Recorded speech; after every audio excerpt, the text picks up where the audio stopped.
I didn't catch my wife cheating by checking her phone. I caught her because her car went somewhere it had no reason to be. I've been trying to understand how 12 years can quietly rot without making a sound. We were together for 12 years, long enough that trust wasn't something I questioned, it was just there, like furniture in the room. We had kids, a house, routines so familiar they felt permanent. I wasn't jealous, I wasn't controlling, I was the kind of man who believed that if you chose someone, you didn't need to monitor them. That belief almost cost me my sanity. A few months ago, something shifted. Not dramatically, no fights, no cold shoulders, just a subtle distance that didn't match anything happening in our lives. She was present physically, but somewhere else mentally. Always distracted, always irritated when I asked simple questions, always tired. I told myself this is what long relationships look like sometimes, but my gut didn't stop talking. Eventually, I did something I never thought I'd do. I put a tracker on her car. Not because I wanted to catch her doing something wrong, but because I needed to prove to myself that I wasn't imagining things. The night everything changed, her shift ended at 9 p.m. She texted me casually, running late at work. I opened the app. Her car didn't go to work. It didn't even head in that direction. I watched the dot move across the map, turn down streets I recognized, then pull into a quiet neighborhood. It stopped at a house, stayed there, didn't move. I sat on the couch staring at my phone, feeling strangely calm. No panic, no rage, just this heavy confirmation settling into my chest. When she came home, I didn't accuse her of anything. I asked a simple question. Where were you? She didn't hesitate. She lied. She said work, said she stayed late, said I was overthinking things. She sounded annoyed, like I'd inconvenienced her by asking. I didn't push. I just nodded and went quiet. That silence bothered her more than any argument would have. Over the next few days, I watched her carefully. She became defensive without provocation, angry over small things, short with the kids, cold with me. She'd pick fights out of nowhere, then act like I was the problem. I knew something was wrong. But she didn't confess. Instead, she doubled down. She stayed late more often, took her phone everywhere, locked it religiously. When I tried to talk, she accused me of not trusting her. She turned every concern into an argument, every question into an attack. And I stayed calm. Not because I was weak, but because I was done chasing explanations. We lived like that through Christmas. Same house, same roof, fake normalcy stretched thin. The kids laughed. The tree was up, and underneath it all was a truth she refused to admit, and I refused to forget. I didn't know yet how long she planned to lie. I just knew I wasn't crazy anymore. And once you reach that point, the end has already started, whether the other person knows it or not. Once she realized I wasn't buying her story, her guilt didn't turn into honesty, it turned into anger. That was the first thing that really scared me, not the cheating itself, but how quickly she reframed me as the enemy. Every conversation became sharp. Every question was an accusation in her mind. If I was quiet, I was being cold. If I spoke, I was starting something. I wasn't doing either. I was watching. She started snapping over small things, dishes left out, the way I spoke to the kids, the timing of my questions. It was like she needed conflict to justify something internally, like anger was easier than accountability. One night I asked, calmly, "Are you happy?" She laughed, not warmly, not kindly. "What kind of question is that?" she said. "Why do you always do this?" I didn't respond. I just looked at her. She stormed off and slammed the bedroom door. That became the pattern. She'd come home late, irritated before she even walked through the door. She'd scroll on her phone constantly, thumb flying, screen angled away. If I entered the room, the phone would lock instantly. If I asked who she was talking to, she'd sigh dramatically and say, "Why do you need to know everything?" I stopped asking, not because I didn't care, but because I already had answers. The tracker confirmed what my instincts already knew. Late shifts that didn't line up, detours that didn't make sense, stops at the same house, same neighborhood, same pattern. Still, she didn't confess. Instead, she rewrote reality. She told me I was paranoid, that I was looking for problems, that my calmness was actually passive aggression. She even suggested therapy, not for us, but for me. "You're not acting like yourself," she said once. "You're distant. You're different." She was right. I was different. I was no longer chasing reassurance from someone who was actively lying to me. Christmas came and went like a bad performance. Smiles for the kids, forced cheer, family photos where I could feel the tension behind my eyes. She played the role perfectly in public, laughing, hugging, posting pictures like nothing was wrong. At home, she was cold and combative. She slept facing away from me, got out of bed early, stayed up late. We were strangers sharing a house, pretending for the sake of two children who deserved better than the truth we were living in. One night, after the kids were asleep, she said something that finally stripped away any doubt. "I feel trapped," she said, "like I don't even know who I am anymore." I asked one last time, "Is there someone else?" Her jaw tightened instantly. "How dare you?" she snapped. "After everything I do for this family?" There it was. Deflection, moral high ground, rage. She went to bed angry again. I stayed up in the dark, sitting on the couch, thinking about how strange it is when someone cheats but still needs to believe they're the victim. She wasn't confessing because confession would mean consequences. And as long as she kept me doubting myself, even just a little, she could keep living both lives. But what she didn't understand was this. I didn't need her confession anymore. I already had the truth, and I was just waiting for the right moment to end this in a way that protected my kids and my sanity. By the third week of knowing and not saying anything, the house stopped feeling like a home. It felt like a stage. Every morning followed the same routine. I made breakfast for the kids. She rushed around, tense and distracted, phone always in her hand. If I entered the room, conversations ended, screens locked, silence dropped like a curtain. I didn't confront her. I didn't threaten. I didn't beg. I became observant in a way that only happens when trust is already dead. She started rewriting history in real time. Stories about work didn't line up. Details changed depending on the day. One night she'd say she stayed late because of staffing issues. The next, she'd say it was paperwork. Same excuse, different wrapping. When I didn't react, it made her uncomfortable. Calm unnerves people who are lying. She wanted an argument, wanted me to yell so she could justify her anger, wanted me to accuse so she could deny and feel righteous. Instead, I stayed measured, polite, almost distant. That drove her insane. "You don't even care anymore," she accused one evening, voice sharp. "I care about the kids," I replied. She stared at me like she didn't recognize me. The kids felt it too. They always do. Questions started coming. Why Mom was angry all the time. Why we didn't sit together anymore. Why Christmas felt weird this year. I kept my answers simple, neutral, protective. Inside, though, something was breaking. Not loudly, quietly. Watching someone lie to your face every day doesn't make you angry at first.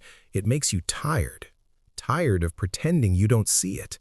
Tired of managing their emotions so they don't explode. Tired of being made to feel like you're the problem for noticing patterns. She began turning small things into battles.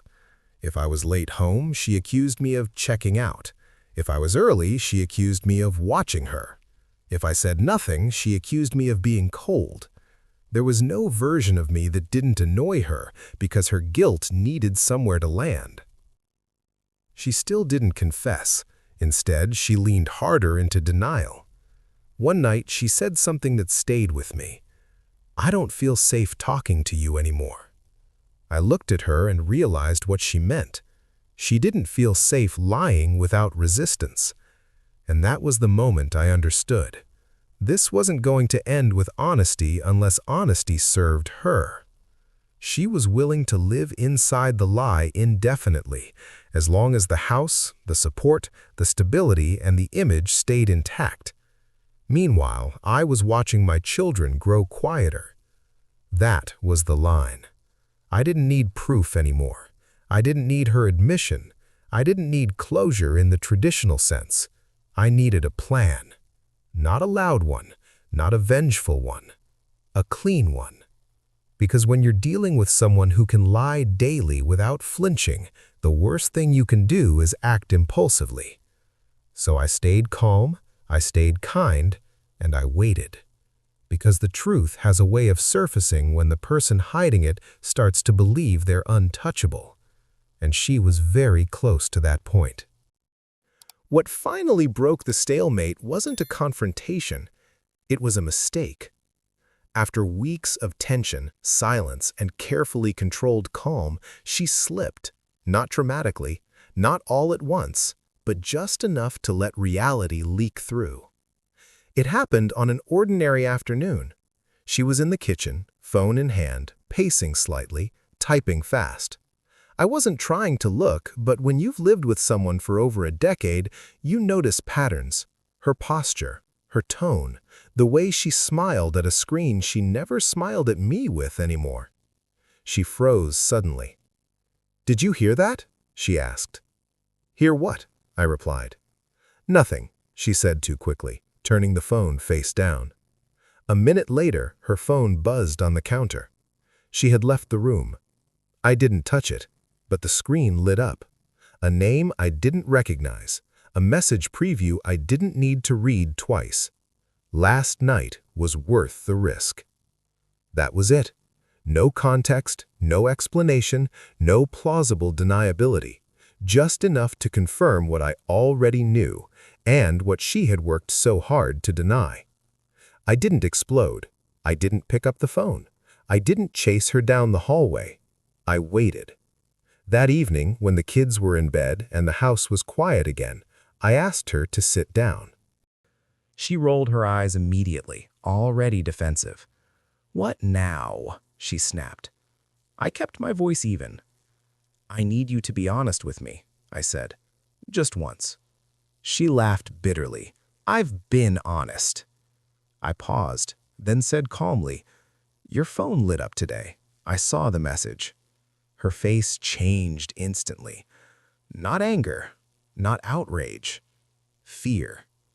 She opened her mouth, closed it again, then went straight back to denial. "You don't know what you saw," she said. "You're twisting things."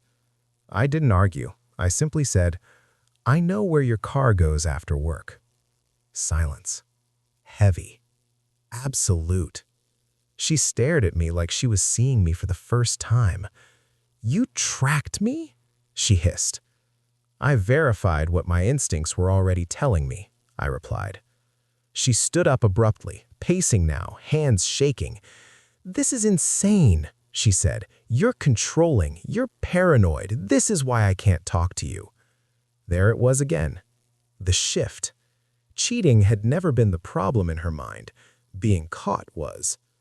I didn't follow her into the bedroom when she stormed off. I didn't try to calm her down. I sat alone in the living room, feeling oddly detached, because something had finally settled. She wasn't going to confess. Not because she couldn't, but because confession would mean losing control over the narrative she'd built. And at that moment, I understood something crucial. If I wanted peace, for myself and for my kids, it wasn't going to come from waiting for her honesty. It was going to come from removing myself from the lie entirely.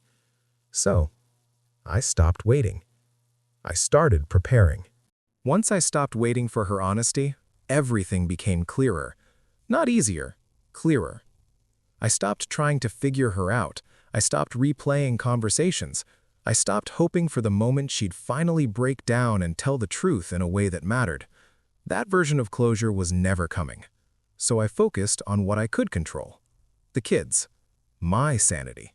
The exit. I started documenting things quietly. Dates, times, messages I happened to see. Not obsessively, methodically. Not for revenge, for protection.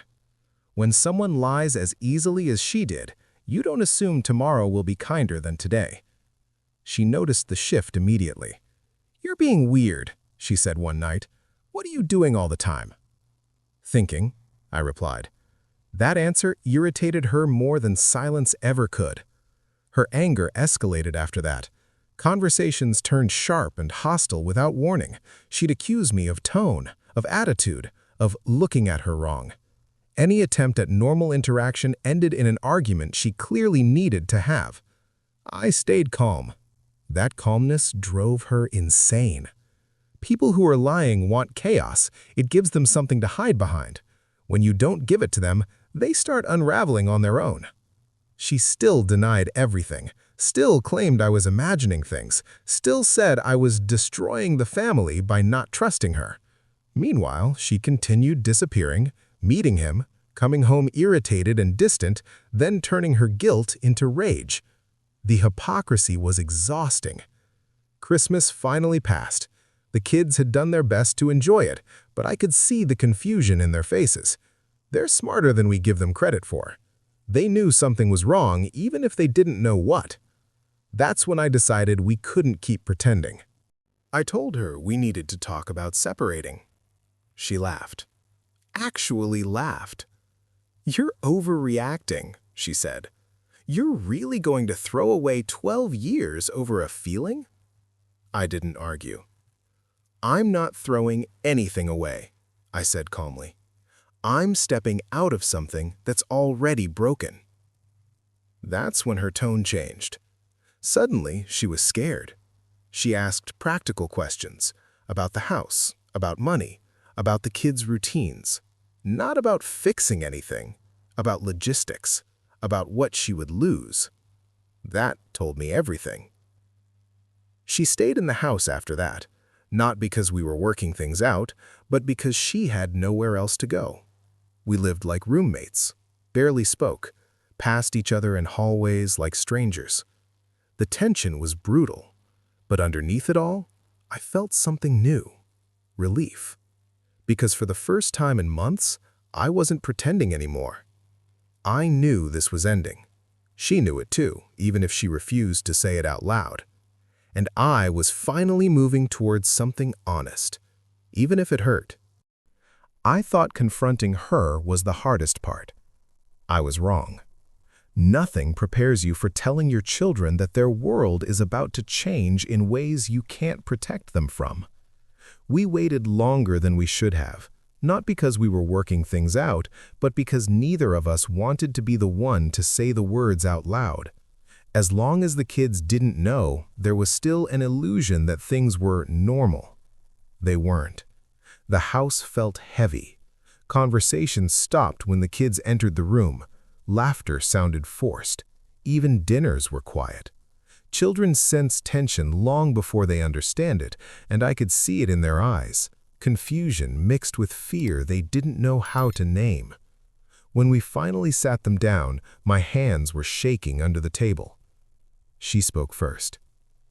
"We need to tell you something," she said, her voice already tight. I stayed calm. I kept my tone soft. I focused on their faces. "We're going to live separately," I said, "but we both love you. That won't change."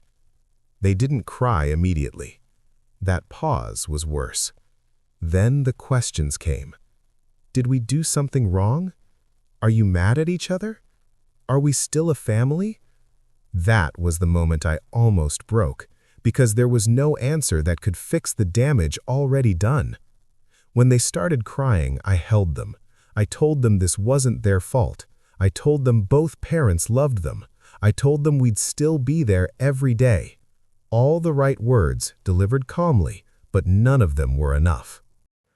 I watched their faces collapse into grief I couldn't stop, and it carved something into me I'll carry forever. She cried too, but hers was different. Mine was about loss. Hers felt like consequence. That night, after the kids were asleep, she was angry again. "You made this worse than it had to be," she snapped. "You didn't even try to fix things." I looked at her and realized how far gone she was. "I didn't do this to them," I said quietly. "You did." She turned away without responding. From that day on, her resentment hardened into something uglier. Every interaction became hostile. She couldn't speak to me without turning it into an argument. Any attempt at coordination about the kids turned into blame. I think deep down she knew the truth. She'd lost the house. She'd lost financial stability. She was about to move back in with her parents, and she needed someone to hate. It couldn't be herself, so it became me. Living together after that was torture. Every day felt like walking through a room full of broken glass without shoes. I felt trapped, counting hours, counting days, waiting for this limbo to end. When she finally told me she was moving out next Wednesday, I felt something I hadn't felt in months. Relief. Actual relief. For the first time in a long while, I could see the end of this chapter. The hardest part was already behind me, and the rest, painful as it would be, was at least honest. Once she gave me a move-out date, the atmosphere in the house changed again. Not softer, sharper. It was like she'd stopped pretending entirely. The politeness disappeared, the forced civility evaporated. What was left was raw resentment, directed entirely at me. She couldn't speak to me without anger creeping into her voice. Simple logistics about the kids turned into accusations. If I asked about schedules, I was controlling. If I didn't ask, I was checking out. No version of calm satisfied her. And I stayed calm anyway. That made her furious. I started to see something clearly during those final days under the same roof. She wasn't angry because I'd hurt her. She was angry because the consequences were real now, because her choices had weight, because the safety net she assumed would always be there, me, the house, the stability, was being removed. She began struggling financially almost immediately. I noticed it in small ways. Groceries got cheaper, bills stressed her out. She made comments about how hard things were, how unfair life felt.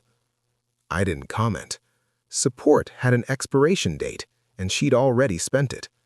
She still denied seeing the other guy, even though I knew she was, even though the patterns hadn't changed, even though her phone never left her hand.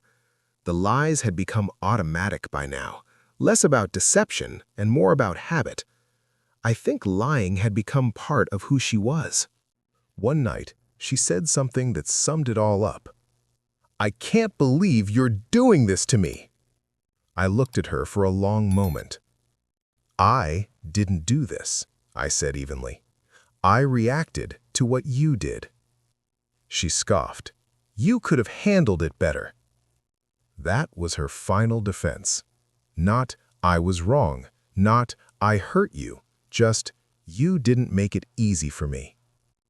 That's when any lingering doubt disappeared. I stopped engaging after that. No explanations, no emotional responses, just coordination around the kids and silence everywhere else. The kids started to relax as the move-out date approached. They sensed the tension easing, even if they didn't fully understand why. Less arguing, less cold air in the room. I held on to that.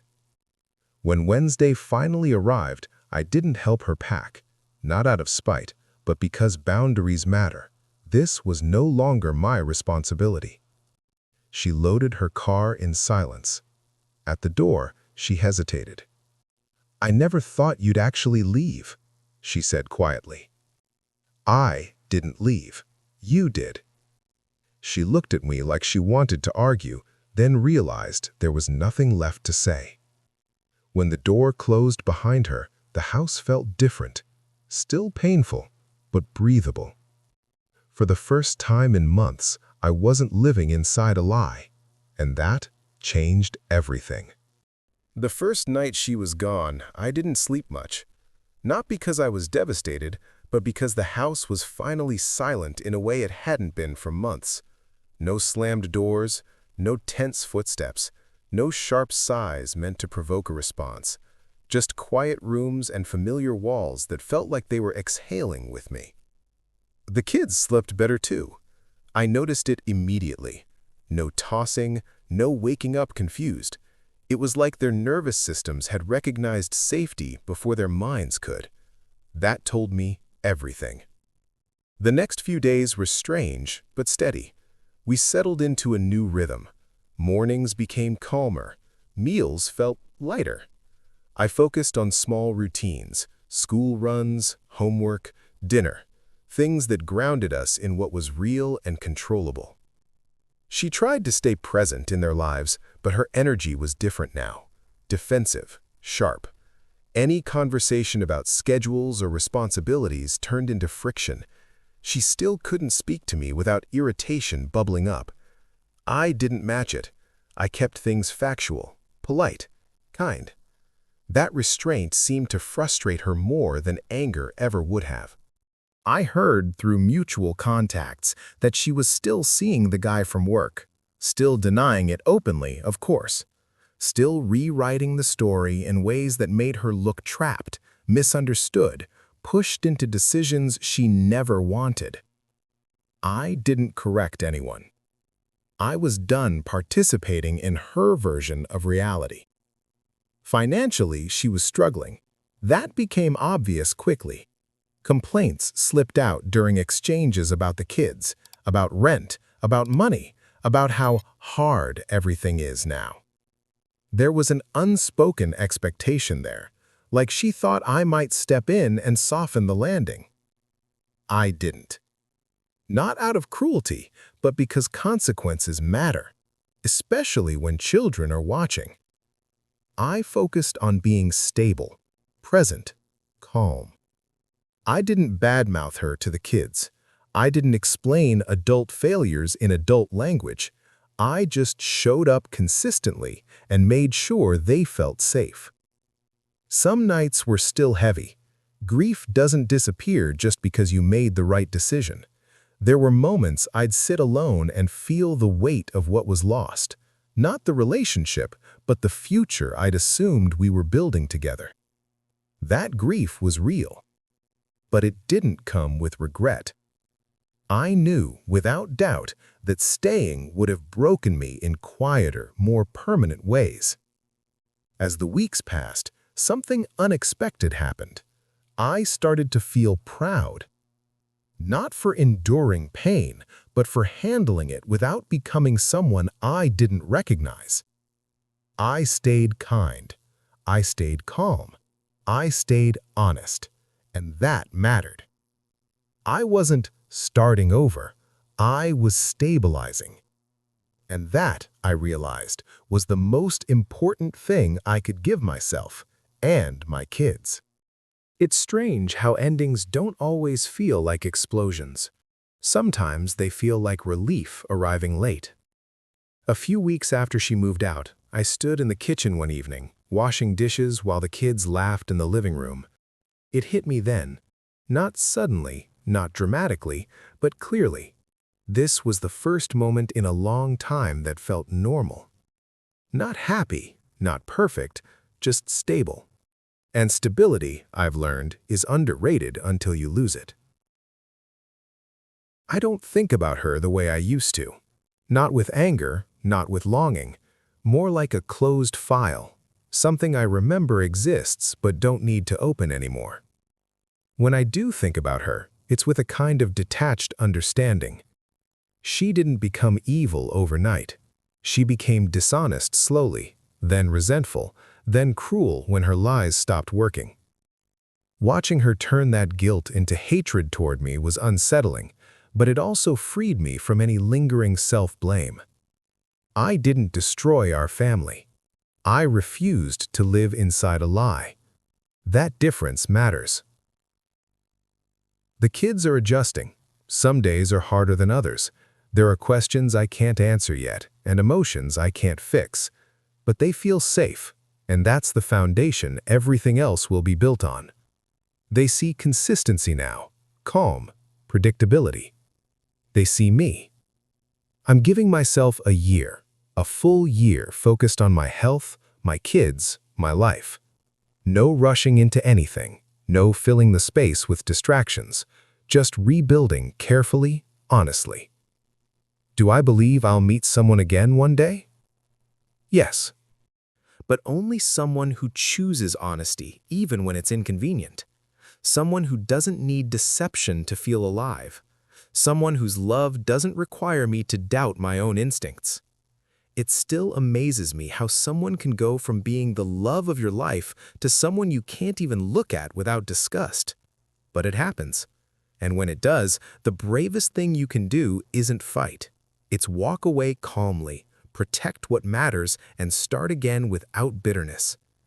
I didn't get the ending I planned. I got the ending I needed. And for the first time in a long time, I'm looking forward, not backward.